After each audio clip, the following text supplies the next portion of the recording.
વાવ તાલુકાના મીઠાવી ચારણમાં મનરેગા કૌભાંડનો પર્દાફાશ, મૃતકોને જીવિત બતાવી નાણાં વસૂલ્યા હોવાના આક્ષેપ. વાવમાં મનરેગા કૌભાંડ, મૃતકોના નામે કરોડોનો ગેરવપરાશ. મીઠાવી ચારણમાં મનરેગા શાખાની છેતરપિંડી, જીવતા મૃતને એક સરખા ગણાવ્યા. મૃતકોને જીવિત બતાવી મનરેગાના નાણાં હડપાયા તેવું ગ્રામજનોમાં રોષ. વાવ તાલુકામાં મનરેગા ગોટાળો, પારદર્શિતાના દાવા ફેલ થયા. મીઠાવી ચારણમાં મનરેગા શાખાની ગેરરીતિ, આરટીઆઈ છતાં માહિતી ગુપ્ત. વાવ તાલુકાના મીઠાવી ચારણ ગામમાં મનરેગા યોજનામાં ગેરરીતિઓ અને કૌભાંડ સામે સ્થાનિક લોકો આગળ આવ્યા છે. સુરેશભાઈ કમરસિંહભાઈ વાલડિયાએ આ મુદ્દે ખુલાસો કરતા જણાવ્યું કે મનરેગા શાખા દ્વારા ગ્રામજનો સાથે છેતરપિંડી કરવામાં આવી રહી છે. આક્ષેપ મુજબ મૃત્યુ પામેલા લોકોને જીવિત ગણાવી તેમના નામે મનરેગાના કામ દર્શાવી નાણાં ઉપાડી લેવામાં આવ્યા છે. એ ઉપરાંત સુરેશભાઈ સુરત ખાતે હીરા ઉદ્યોગમાં તેમના પત્ની આંગણવાડીમાં તેડાગર તરીકે કાર્યરત હોવા છતાં તેમના નામ પણ ગામની મનરેગા યાદીમાં દર્શાવી નાણાં વસૂલવામાં આવ્યા હોવાનું બહાર આવ્યું છે. આ મામલો પંચમહાલ અને ગોધરા જેવા મનરેગા કૌભાંડની યાદ અપાવે છે. સુરેશભાઈએ આ સમગ્ર ગેરરીતિ અંગે આરટીઆઈ અધિનિયમ 2005 હેઠળ માહિતી અધિકારી પાસેથી વિગતો માંગેલી હોવા છતાં હજી સુધી સંતોષકારક જવાબ મળ્યો નથી. ગ્રામજનોમાં મામલે ભારે અસંતોષ જોવા મળી રહ્યો છે અને મનરેગા શાખાની પારદર્શિતાને લઈને ગંભીર પ્રશ્નો ઊભા થયા છે. મારું નામ સુરેશભાઈ કરમસિંહભાઈ વાલડિયા, ગામ મીઠાવી ચારણ, તાલુકો વાવ, જિલ્લો બનાસકાંઠા. હું ઘણા સમયથી સુરતમાં હીરા ઉદ્યોગ સાથે સંકળાયેલો છું અને હું 15 એપ્રિલના 2025ના રોજ મારા ઘરે સામાજિક કાર્ય હોવાથી હું ઘરે આવેલો ત્યારે અમારા ગામના રહીશ પૃથ્વીદાન દાનજી ગઢવી, જે અમારા ગામમાં મનરેગાનું હેન્ડલિંગ કરે છે, તે મને રૂબરૂ મળેલા અને મને કીધેલું કે તમારા અને તમારા પત્નીના ખાતામાં સુરેશભાઈ ભૂલથી બીજા શ્રમિકના નાણાં જમા થઈ ગયેલા છે, તે અમને તમે ઉપાડીને પરત કરી આપો છો, નાણાં ઉપાડીને પરત કરી આપો એમ કહેતા પછી હું બેંક ઓફ બરોડા ખાતે જઈ અને મારા પત્નીના ખાતામાંથી રૂપિયા ઉપાડી કુલ રૂપિયા 24,372 રૂપિયા તે પીડી ગઢવી પૃથ્વીદાન દાનજી ગઢવીને પરત કરેલા. અને ત્યાર પછી મને થોડી શંકા જતા મેં બીજા મારા પિતરાઈ ભાઈઓને પણ વાત કરી અને પછી મેં ઓનલાઈન તપાસ કરતા મને એવું જાણવા મળેલું કે તે નાણાં બીજા કોઈ મજૂરના ના હતા. તે નાણાં ખરેખર મારા જોબ કાર્ડનો દુરુપયોગ કરીને મારી જ હાજરી ભરેલી અને મારા જ નાણાં મારા ખાતામાં નખાવેલા કે મેં મનરેગા યોજનામાં કામ કરેલું છે. અને હકીકત તો એવી છે કે મેં ખરેખર મનરેગા યોજનામાં આજ દિવસ સુધી કોઈ પણ કામ કરેલું નથી. જોબ કાર્ડ કેને કહેવાય અને મનરેગા યોજના વિશે મને લાંબી માહિતી પણ ના હતી. ત્યારબાદ હું પૃથ્વીદાન દાનજી ગઢવી પાસે રૂબરૂ જઈને કીધેલું કે તમે આ નાણાં મારા જોબ કાર્ડનો દુરુપયોગ કરીને મારા નામ પર જ નખાવેલા, તો તમે પરત પાછા કેમ ખેંચી લીધા? ત્યારબાદ તે આક્રોશમાં આવીને તેમણે જણાવેલું કે તમારાથી જે થાય તે કરી લઉં અને હું બધા તાલુકા અને જિલ્લા સુધી હું બધે હપ્તા આપું છું અને કોઈ અધિકારીને કશું મારો કંઈ ફરક પડવાનો નથી. તમારે જ્યાં કમ્પ્લેન કરવી હોય ત્યાં કરી દો.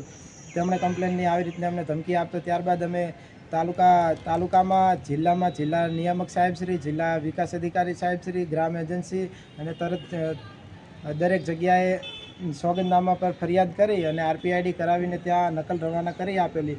ત્યારબાદ તાલુકામાંથી એપીઓ સાહેબ, ટેકનિકલ સાહેબ અને એટીડીઓ સાહેબ 3-4 અધિકારીઓ રૂબરૂ અમારા દૈયપ ગ્રુપ ગ્રામ પંચાયતે આવેલા અને ત્યારબાદ તે અમને અમારા જવાબો લીધેલા અને જવાબ લેતી વખતે તે અમારી સાથે આરોપી જેવું સ્ટ્રીટ વર્તન કરી રહ્યા હતા. અને ત્યારબાદ મેં જવાબમાં એવું લખાયેલું કે હકીકતમાં હું કોઈ પણ જગ્યાએ કામ પર ગયેલો નથી અને આ ગુનામાં જે કોઈ પણ આરોપી સંડોવાયેલા હોય તેનો વિરુદ્ધ ફોજદારી ગુનો દાખલ કરી અને યોગ્ય સજા કરાવવા મારી તમને નમ્ર વિનંતી છે.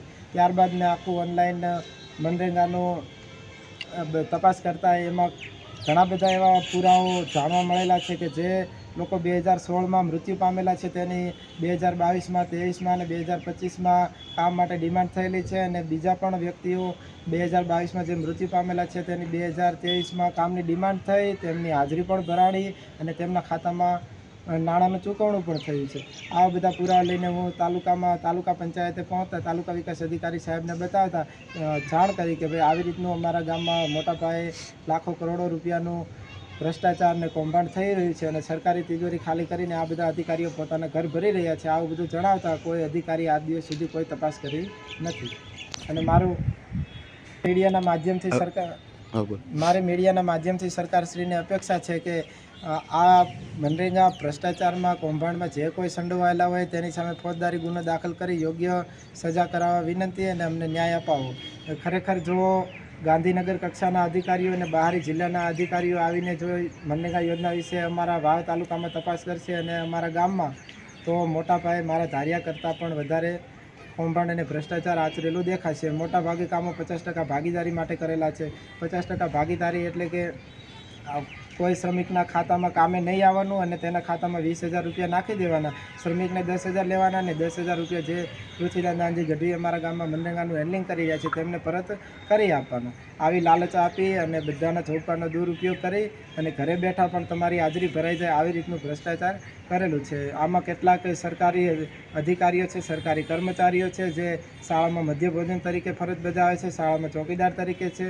તે લોકોનો શાળાનો સમય પણ 8 થી 1 સુધીનો છે અને મનરેગા યોજનાનો કામ કરવાનો સમય પણ 8 બંધમાં 8 થી 12 સુધીનો છે. તે સમયગાળામાં એક જ વ્યક્તિ બંને જગ્યાએ હાજરી કેવી રીતે ભરાવી શકે? આ બધા યોગ્ય પુરાવા લઈને અમે તાલુકા વિકાસ અધિકારી સાહેબ જોડે ગયેલા પણ હતા.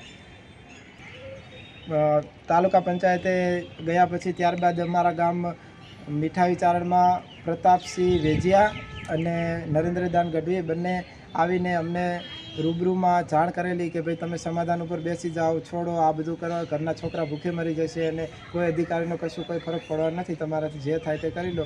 સમાધાન માટે તે લોકોએ પ્રયાસો કરેલા અને અમારી સરકારશ્રી પાસે અપેક્ષા છે કે આમાં જે તે કોઈ પણ આરોપી સંડોવાયેલા હોય તેની સામે ફોજદારી ગુનો દાખલ કરી યોગ્ય તપાસ મૂકી અને અમને ન્યાય અપાવવા વિનંતી. દૈયપ ગ્રુપ ગ્રામ પંચાયતમાં મનરેગા કામમાં અનિયમિતતા બાબતે એક અરજદારશ્રીએ જે અરજી કરી હતી તપાસ બાબતે એની તપાસ કરી અને એનો જે રિપોર્ટ છે, અહેવાલ છે એ આપણે જિલ્લા ગ્રામ વિકાસ એજન્સી જે છે ત્યાં આગળ મોકલી આપેલ છે. એટલે હવે ત્યાં આગળ સુનાવણી થઈ અને જે આ બાબતે શું સાચું છે કે શું ખોટું છે એ બાબતે ત્યાંથી નિર્ણય લેવામાં આવશે. સાહેબ, અરજદાર એવું કહે છે કે માણસ એક્સપાયર થઈ ગયું છે છતાં પણ એની હાજરી ભરવામાં આવી છે અને નાણાં વસૂલ્યા છે. ના, એવું અત્રેથી કંઈ ધ્યાને એવું આવેલ નથી, પણ એ બાબતનો જે અમે રિપોર્ટ છે એ મોકલી આપેલ છે. આગળની તપાસ કોણ આપ કરો છો કે બીજું કોઈ? ના, અત્રેથી જે તપાસ સમિતિ હતી એનો અહેવાલ સાથે અમે રિપોર્ટ ત્યાં આગળ મોકલી આપેલું છે. એટલે ત્યાંથી હવે સુનાવણી થઈ અને નિર્ણય લેવામાં આવશે. અહેવાલ જીતુ બારોટ, સંબંધ ભારત ન્યૂઝ, થરાદ.